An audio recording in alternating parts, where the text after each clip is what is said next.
नमस्कार, आप सभी का स्वागत है इस नए वीडियो में, नए शुरुआत में और नए सीरीज में। दोस्तों, ये सीरीज हम 8 वीडियो में कवर करने वाले हैं।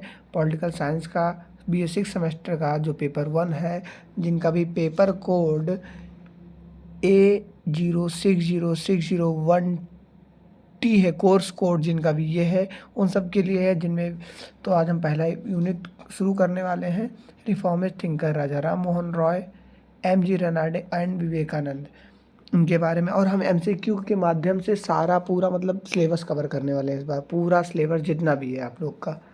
और मैं गारंटी दे के कहता हूँ कि यदि आप 16 के 16 वीडियो देख जाते हैं तो यहाँ से आपको फेल कोई नहीं कर सकता है। या किसी भी यूनिवर्सिटी में MCQ का जो पेपर आया तो आपको कोई फेल नहीं कर सकता है। तो चलिए बिना समय गंवाए हुए हम चलते हैं पहले क्वेश्चन की ओर। तो पहला प्रश्न है हम लोगों कि किसको भारतीय पत्रकारिता का अग्रदूत कहा जाता है। तो भारतीय पत्रकारिता का अग्रदूत राजा राम मोहन राय को कहा जाता है। ध्यान रखिएगा इसको। भारतीय पुनर्जागरण का पिता किसे कहा गया। तो भारतीय पुनर्जागरण का पिता भी राजा राम मोहन राय को कहा गया। किसने भारत में वेदांत कॉलेज की स्थापना की। राजा राम मोहन रॉय ने भारत में वेदांत कॉलेज की स्थापना की थी। चलिए, ब्रह्म समाज की स्थापना की। ब्रह्म समाज की स्थापना भी राजा राम मोहन राय ने 1815 में की थी। किसने राजा राम मोहन राय को luminous star in the firmament of Indian history के रूप में विचारा। तो ये किसने कहा था। तो ये रविंद्रनाथ टैगोर जी ने कहा था। चलिए, 1829 में विलियम बेंटिक ने किसके प्रयासों से भारत में सती प्रथा का अंत किया था। सती प्रथा का अंत राजा राम मोहन रॉय के सहायता से हुआ था। ध्यान रखिएगा। राजा राम मोहन रॉय को किसने राजा की उपाधि दी। ध्यान रखिएगा, अकबर द्वितीय ने राजा राम मोहन राय को राजा की उपाधि दी थी, क्योंकि इन्होंने अपना राजदूत बना के इनको इंग्लैंड भेजा था अपनी पेंशन बढ़वाने के लिए। राजा राम मोहन रॉय ने आत्मीय सभा की स्थापना की कब की। राजा राम मोहन रॉय ने आत्मीय सभा की स्थापना 1815 में की थी। ध्यान रखिएगा। ब्रह्म समाज वाला डेट मैंने सॉरी गलती से बता दिया था, वो 1815 में आत्मीय सभा की स्थापना हुई थी। संवाद कौमुदी के रचनाकार कौन है। तो संवाद कौमुदी के रचनाकार जो है राजा राम मोहन रॉय हैं। संवाद कौमुदी की स्थापना राजा राम मोहन राय ने कब की थी। संवाद कौमुदी की स्थापना राजा राम मोहन रॉय ने 18 एक मिनट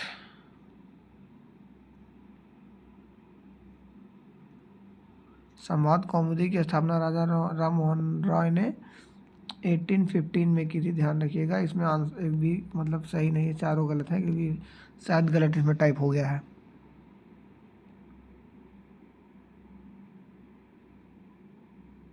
नहीं, संवाद कौमुदी की स्थापना राजा राम मोहन रॉय ने 1811 में की थी। एग्जैक्ट आंसर यही है 1811 में। ध्यान रखिएगा आप लोग। चलिए आगे चलते हैं। किसने प्रसिद्ध पुस्तक ए गिफ्ट टू मोनोथिस्ट की लिखी थी। तो ये क्या राजा राम मोहन रॉय ने लिखी थी। ध्यान रखिएगा।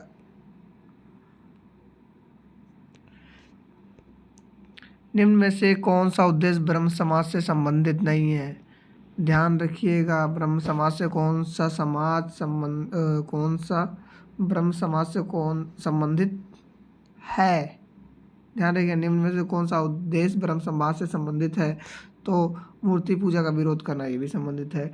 हिंदू धर्म में सुधार लाना, ये तो बिल्कुल ही संबंधित है।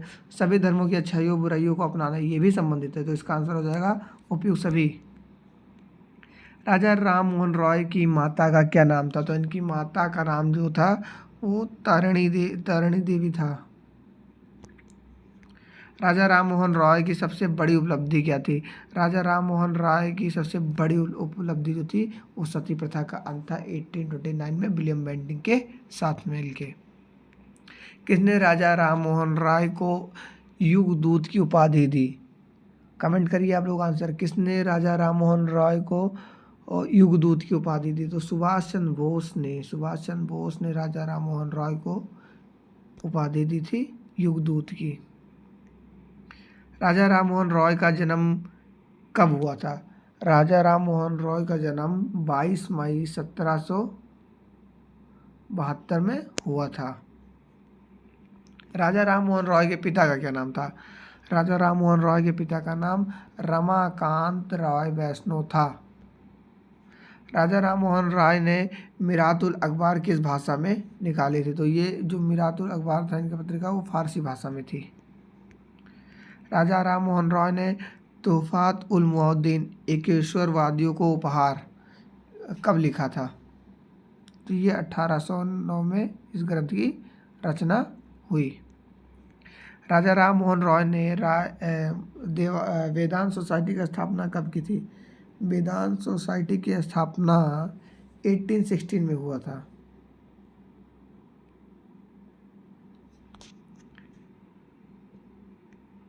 राजा राम मोहन रॉय ने कलकत्ता में हिंदू कॉलेज की स्थापना कब की थी? किसकी सहायता से की थी? तो डेविड हेयर की सहायता से राजा राम मोहन रॉय ने इसकी स्थापना की थी।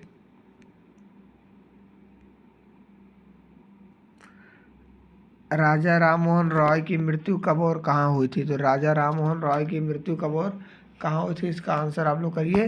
तो इसका आंसर हो जाएगा 27 सितंबर 1833 इंग्लैंड में हुई थी इनकी मृत्यु। चलिए 23 नंबर क्वेश्चन।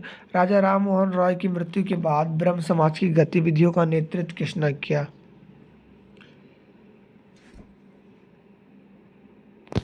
इसका जो नेतृत्व किया था तो ये देवेंद्रनाथ टैगोर ने किया था।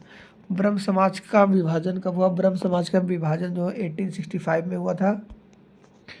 महागोविंद रानाडे का जन्म कब हुआ था? महागोविंद रानाडे का जन्म कब हुआ था? तो महागोविंद रानाडे का जन्म 1842 में हुआ था।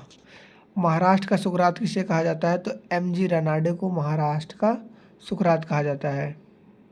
दक्कन एजुकेशन सोसाइटी की स्थापना किसने की थी? तो दक्कन एजुकेशन सोसाइटी, एक मिनट, कितना प्रश्न नंबर था हम लोग का?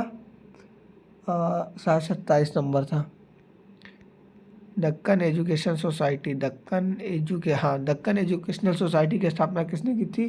तो दक्कन एजुकेशन सोसाइटी की स्थापना एम.जी. रानाडे ने की थी।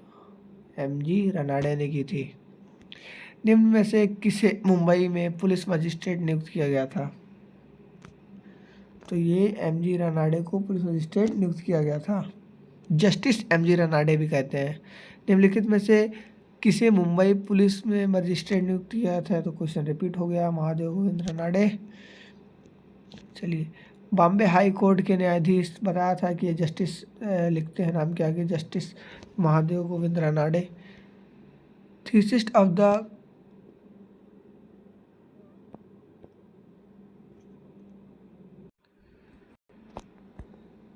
थीस्ट कंफ्यूजन ऑफ फेथ नामक पुस्तक किसने लिखी थी? तो ये पुस्तक एम.जी. रानाडे ने लिखी थी, ध्यान रखिएगा।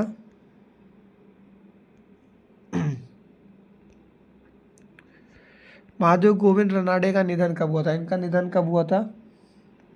आप लोग कमेंट में बताइए कि इनका निधन कब हुआ था। तो इनका निधन जो है 16 जनवरी 1901 को हुआ था, ध्यान रखिएगा आप लोग। एम.जी. रानाडे का निधन कहाँ हुआ था? मोस्ट इंपॉर्टेंट क्वेश्चन PYQ है आपका। तो इनका निधन कहाँ हुआ था? तो इनका निधन जो था महाराष्ट्र में हुआ था। राजा राम मोहन रॉय का जन्म कब हुआ था? राजा राम मोहन रॉय का जन्म कब हुआ था? तो राजा राम मोहन रॉय का जन्म जो है 22 मई 1772 को हुआ था। 22 मई 1772 को हुआ था। राजा राम मोहन रॉय के पिता का क्या नाम था? राजा राम मोहन रॉय के पिता का नाम रमाकांत था, ध्यान रखिएगा। ब्रह्मसूत्र का बंगला में अनुवाद कब प्रकाशित हुआ था? तो 1815 में हुआ था, ध्यान रखिएगा। राजा राम मोहन रॉय ने मिराजुल अखबार कौन सी भाषा में लिखी थी? तो इन्होंने इसको फारसी भाषा में लिखा था। राजा राम मोहन राय ब्रह्म समाज की स्थापना कब करते हैं? राजा राम मोहन राय ब्रह्म समाज की स्थापना कब करते हैं? 1828। निम्न में से कौन सी कृति राजा राम मोहन रॉय की नहीं है? ध्यान रखिएगा, बढ़िया क्वेश्चन है ये। कौन सी कृति इनकी नहीं है? नहीं है, ध्यान रखिएगा, कौन सी कृति इनमें से इनकी नहीं है? तो ईसाई जनता के नाम अंतिम अपील, ये तो राजा राम मोहन रॉय की है। यूरोप वासियों के भारत में बसने के संबंध में विचार, ये भी राजा राम मोहन रॉय की है। भारत के न्यायिक एवं राजस्व प्रणाली पर प्रश्नोत्तर, तो ये भी राजा राम मोहन रॉय की है। लेकिन ये Arctic home of the Vedas, ये राजा राम मोहन रॉय की पुस्तक नहीं है। कमेंट करके बताइएगा आप लोग ये किसकी बुक है। निम्न में से कौन सा कथन राजा राम मोहन रॉय के सामाजिक दृष्टिकोण के विषय में? उन्होंने अंतर्जातीय विवाह का समर्थन किया। हाँ, बिल्कुल किया। उन्होंने युवा व प्रौढ़ आयु के विधवाओं के अनिवार्य पुनर्विवाह का समर्थन किया। नहीं, इसका समर्थन उन्होंने नहीं किया था। इसका समर्थन उन्होंने नहीं किया था। चलिए आगे चलते हैं। राजा राम मोहन रॉय ने निम्न में से किसका समर्थन किया था? बहुदेववाद, मूर्ति पूजा, एकेश्वरवाद, उपरोक्त सभी। तो उपरोक्त सभी देख के देखिए, आप लोग डी नहीं मार दीजिएगा, इसमें उन्होंने इसका समर्थन किया था। राजा राम मोहन रॉय को राजनीति के संबंध में स्वतंत्रता आंदोलन का अग्रदूत किसने कहा था? तो ये इनको कहा था उनके साथी बिपिन चंद्र पाल ने। लाल बाल पाल पढ़ते हैं, और लाल बाल पाल, और एक उसमें रहते हैं अरविंदो घोष, तो ये उनके साथी अरविंदो घोष हो गए। लाल से लाला लाजपत राय हो गए। ध्यान रखिएगा, ये पूछ सकता है। राजा राम मोहन रॉय ने कलकत्ता में हिंदू कॉलेज की स्थापना कब की थी? तो हिंदू कॉलेज की स्थापना 1822-23 में होता है। ध्यान रखिएगा, 1822-23 में। राजा राम मोहन रॉय के व्यक्तित्व व विचारों पर पड़े प्रभाव संबंध में निम्न से कौन सा कथन असत्य है? कौन सा कथन असत्य है, जल्दी से बताइए। तो उनके विचार पर मुख्यतः वेदों और उपनिषदों का प्रभाव पड़ा, बिल्कुल सही है। महान हिंदू ग्रंथों के अध्ययन के कारण वे हिंदू धर्म के प्रशंसक बन गए, ये भी सही है। वो भारतीय उपनिषदों के एक ईश्वरवाद व अद्वैतवाद से प्रभावित से। तो इसमें थोड़ा सा हमको गड़बड़ लग रहा है, तो यही इसका आंसर हो जाएगा। चलिए आगे चलते हैं। भारतीय पुनर्जागरण के जनक के रूप में किसे जाना जाता है? तो ये तो भाई बहुत मोस्ट इंपॉर्टेंट क्वेश्चन घुमा घुमा के पूछता है, राजा राम मोहन रॉय। राजा राम मोहन रॉय भारत में राष्ट्रवादी पत्रकारिता के जन्मदाता थे। कथन किसका है, इसे किसने कहा था? तो ये के दामोदरन ने कहा था।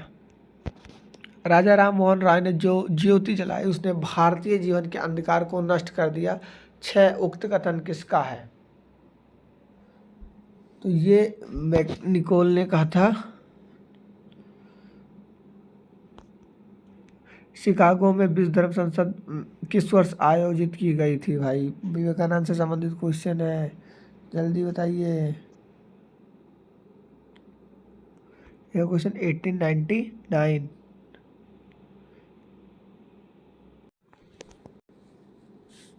कब किया गया था, जल्दी बताइए। 1899 कब किया गया था? 11 सितंबर 1899। 2 बार ऑप्शन दे दिया है, कट कर देंगे हम लोग। चलिए, स्वामी विवेकानंद का जन्म तिथि क्या है? भाई बहुत सही क्वेश्चन है, बहुत ईजी सा क्वेश्चन है। 12 जनवरी, भूल मत जाना। हम लोग 12 जनवरी को अभी भी सेलिब्रेट करते हैं। कौन से दिवस के रूप में 12 जनवरी को हम लोग सेलिब्रेट करते हैं, ये आप लोग कमेंट में बताइएगा।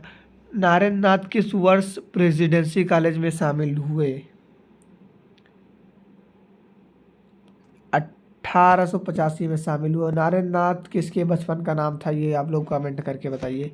नारायण नाथ के पिता की मृत्यु किस वर्ष हुई? नारायण नाथ के पिता की मृत्यु जो है 1884 में हुई थी। स्वामी विवेकानंद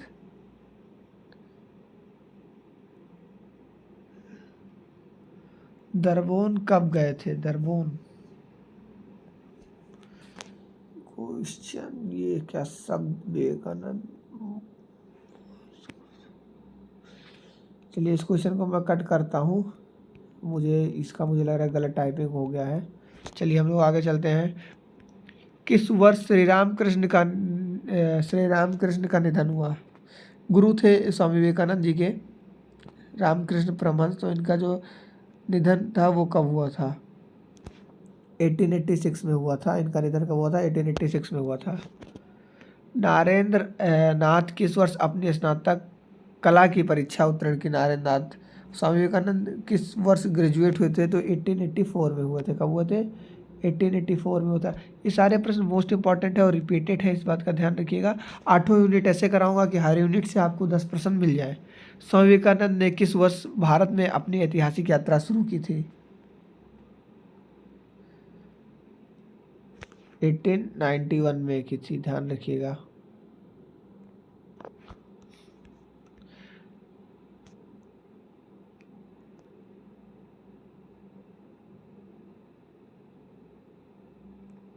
नारेंद्र होगा ये, नारेंद्र ने किस स्थान पर पुराना भारतीय शतरंज सीखा? तो ये रायपुर में सीखा था उन्होंने, चेस। किस वर्ष में नारेंद्र नाथ के संकलन का काम संगीत कल्पतरु प्रकाशित हुआ? 1887 में विवेकानंद जी की पुस्तक प्रकाशित हुई थी। सर सैयद अहमद खां का प्रथम धार्मिक लेखन कौन था जिसे पैगंबर मोहम्मद उन पर शांति हो की जीवन शामिल थी? तो ये थे जिलाल कुलूब बिजिक्र अल महबूब जी। सर सैयद अहमद खान ने कौन सी पुस्तिका लिखना शुरू किया था जिसमें ईसाई धर्म और इस्लाम के बीच समानताओं पर चर्चा की गई थी? पवित्र बाइबल पर टिप्पणी। ये सर सैयद अहमद खान द्वारा लिखा गया था और इसमें ये चीज़ दिखाया गया था कि ब्रिटिश जो ईसाई धर्म था उस और इस्लाम धर्म, ये इन दोनों में काफ़ी मतलब समानताएं हैं। सर सैयद अहमद खान ने मुरादाबाद में एक फारसी स्कूल की स्थापना कब की थी? तो 1859 में की थी। भारतीय राष्ट्रीय कांग्रेस की स्थापना के तीनवा बात सर सैयद अहमद खान ने क्षेत्र में रहने वाले मुसलमानों के नियंत्रण पर मेरठ में एक व्याख्यान दिया था। वो कब दिया था, किस वर्ष में दिया था? कांग्रेस की स्थापना के तीसरे वर्ष बाद सर सैयद अहमद ने क्षेत्र में रहने वाले मुसलमानों के नियंत्रण पर मेरठ में एक व्याख्यान दिया था। वो 1889 में दिया था। सर सैयद अहमद खां को स्टार ऑफ इंडिया का नाइट कमांडर कब बनाया गया था? 1888 में बनाया गया था, ध्यान रखिएगा। सर सैयद अहमद खां की मृत्यु कब हुई थी? सर सैयद अहमद खां की मृत्यु 27 मार्च 1898 को हुई थी, ये ध्यान रखिएगा। सर सैयद अहमद खां का जन्म कहाँ हुआ था?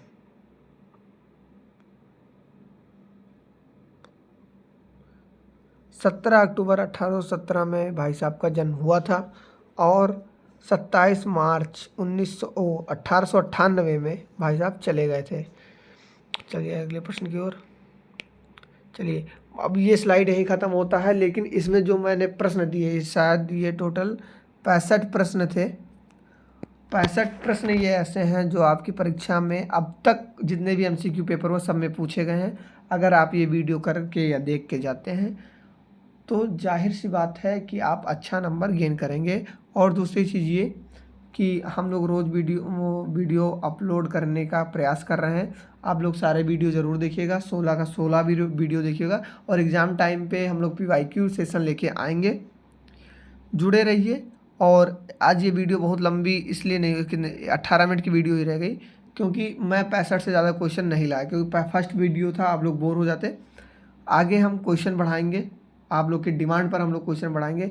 और भी आप लोग किसी सब्जेक्ट कहेंगे तो हम लोग उस पर भी ऐसे ही वीडियो बनाना शुरू करेंगे, जिससे आप का कॉन्सेप्ट आप तो पढ़ लेंगे, लेकिन MCQ प्रैक्टिस सब चीज़ का कर लेंगे, बड़े बड़े लेकिन कॉलेज का MCQ प्रैक्टिस कहाँ से करेंगे? तो ऐसे ये मैंने ये सीरीज़ शुरू किया है। आप लोग जुड़िए, मेहनत करिए, आप करिए, आपके साथ मैं भी करूँगा। परीक्षा निकल जाएगी, अंतिम वर्ष में है और अंतिम वर्ष में नहीं लटकना है कि नहीं तो BA 4 साल का हो जाएगा आपका। तब तक के लिए धन्यवाद, मिलते हैं नेक्स्ट वीडियो में। और नेक्स्ट टॉपिक आप लोग पढ़ के आइएगा जिससे आप लोग अपना मार्किंग कर सकें। नेक्स्ट टॉपिक मैं यही बता दूं कि क्या है, हम उसमें यूनिट 2 में पढ़ेंगे शायद कि गांधी और नेहरू और सुभाष को पढ़ेंगे। गांधी, नेहरू, सुभाष को हम लोग पढ़ेंगे। आप लोग का ये होमवर्क है कि आप लोग मतलब पढ़ के आइएगा, या आप लोग का होमवर्क है कि आप लोग पढ़ के आइएगा। तो हम लोग आगे से इसको शुरू करेंगे।